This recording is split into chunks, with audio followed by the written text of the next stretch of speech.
అభిమానంతో 30,000 ఓట్లు ఆగం చేశారన్నారు పట్టభద్రుల ఎమ్మెల్సీ అభ్యర్థి తీన్మార్ మల్లన్న. ప్రజలకు అవగాహన కల్పించడంలో ఈసీతో పాటు తాము కూడా విఫలమయ్యామని తెలిపారు. మొదటి ప్రాధాన్యతలో తనకు రావాల్సిన 8% ఓట్లు చెల్లకుండా పోయాయన్నారు మల్లన్న. రెండో ప్రాధాన్యత ఓట్లు కూడా కాంగ్రెస్ కే వస్తాయని ధీమా వ్యక్తం చేశారు.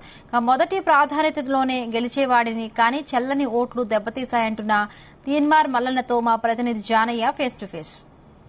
వరంగల్, ఖమ్మం, నల్గొండ పట్టభద్రుల ఎమ్మెల్సీ కౌంటింగ్ ఉత్కంఠ రేపుతోంది. అభ్యర్థుల మధ్య పోటీ తీవ్రంగా కొనసాగుతున్న పరిస్థితి ఉంది. ప్రస్తుతం మనతో పాటు కాంగ్రెస్ అభ్యర్థి తీన్మార్ మల్లన్న ఉన్నాడు. అన్న, చెప్పండి, కౌంటింగ్ ప్రక్రియ ఇప్పటివరకు అయితే 4 రౌండ్లు పూర్తయినట్టుగా తెలుస్తుంది. మీరు మొదటి స్థానంలో ఉన్నప్పటికీ రెండో ప్రాధాన్యత ఓటు మాత్రమే గెలుపుకు నిర్ణయం చేసే అవకాశం ఉంది. దీన్ని ఏ విధంగా? కరెక్ట్గా ఇన్వాలిడ్ ఓట్ల కారణంగా రెండో ప్రాధాన్యత అనివార్యం అయిపోయినటువంటి పరిస్థితి. మొత్తానికైతే రెండో ప్రాధాన్యత ఓటు ద్వారా ఫలితం రాబోతా ఉంది. ఆ ఫలితం మా ఫేవర్లో ఉంటుందని 100% భావిస్తూ ఉన్నాం.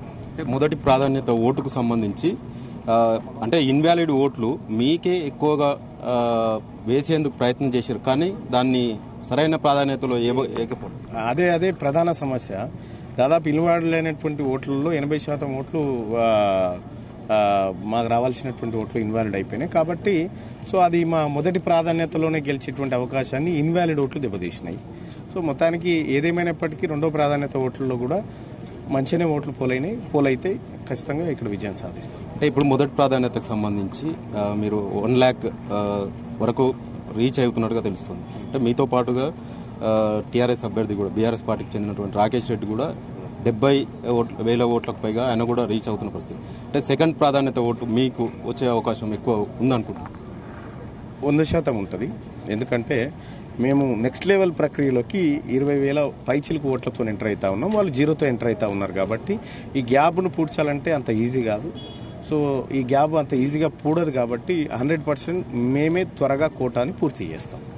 ఈ అభ్యర్థులు ఇద్దరు కూడా, అంటే బీజేపీ కావచ్చు, ఇటు స్వతంత్ర అభ్యర్థి అశోక్ సంబంధించి వీళ్ళకి ఎక్కువ రెండో ప్రాధాన్యత మాకే వస్తుంది అనేది టీఆర్ఎస్ వాళ్ళు చెప్తున్న పరిస్థితి. అవన్నీ తీసుకుపోయి ఆయనకి వేసినా కూడా గెలవడు. ఇప్పుడు ఆ పరిస్థితి ఉంది.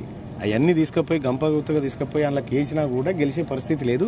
ఆ స్థాయి దాటిపోయింది. ఇప్పుడు ఈ పట్టభద్రులు అనేటోళ్ళు అవగాహన ఉండి కూడా ఈ ఇన్వాలిడ్ ఓటు వేయడానికి కారణం ఏదని? ఇంకా వాళ్ళ దయ. మరి ఏం చేస్తాం, వాళ్ళు ఇన్వాలిడ్ వేసిరంటే వాళ్ళు ఏమనాలనో అర్థం కానటువంటి పరిస్థితి. అదో గుంపు తయారయ్యి యుద్ధానికి దిగినట్టుంది ఎలక్షన్ కమిషన్. పీఓలు కూడా పెన్నులు పెట్టిరన్న. అదో ఒకసారి వినేటి పీఓలు కూడా పెన్నులు పెట్టిరు. ఇంకు ప్లేస్లో పెన్నుతో రాసిరు, పెన్ను ప్లేస్లో ఇంకుతో రాసిరు. కొన్ని చోట్ల జయమల్లన్న ఒక ఆయన అయితే ఆఖరికి నన్ను నా ఫోటో కట్ చేసుకుని జేబులో పెట్టుకొని పోయిండు. ఇక ఆయన అభిమానం అట్లుంది. ఐ లవ్ మల్లన్న అని రాసుడు.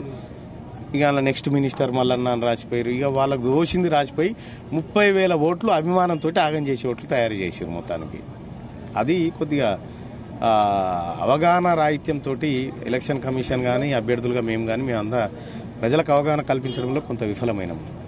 రెండో ప్రాధాన్యత మీకు ఖచ్చితంగా మీకే ఎక్కువ వస్తుంది అనుకుంటున్నాను. ఇక ఈయనే ఉంటావు కదా, నా చూస్తావు కదా. 100% రెండో ప్రాధాన్యత ఓట్లతో కాంగ్రెస్ పార్టీ విజయం సాధించబోతుంది.